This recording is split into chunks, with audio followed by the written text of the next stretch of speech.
জায়গাটা দেখে আমি জাস্ট ওয়াও, মানে আনএক্সপেক্টেড। দেন সেকেন্ড দিন আজকে আসলাম, দেখে গেলাম, আর নেক্সট দিন যেদিন আসবো সেদিন অবভিয়াসলি একদম ভর্তি হয়ে ডিরেক্ট যাবো। সবাই মূলত ইংলিশ বাংলা এগুলো কম পড়ে, অন্য সাবজেক্টের উপরে বেশি গুরুত্ব দিয়ে থাকে। তো এই সময়টাতে আমার মনে হয় ইংলিশ আর বাংলার স্কিলগুলো ডেভেলপ করার জন্য একটা বেস্ট টাইম।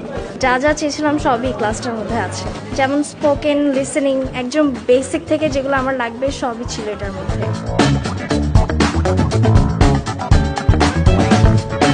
অনেক ভালো লাগছে, আমাদের বাচ্চাগুলো অনেক আগ্রহী ভর্তি হওয়ার জন্য।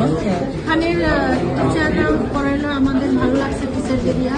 তারপরে ওদের বাচ্চাদেরও এনজয় করছে ওরা, যেহেতু ওদের নাকি গেমস ক্লাস ছিল, বাচ্চারা অনেক আগ্রহী যাচ্ছে।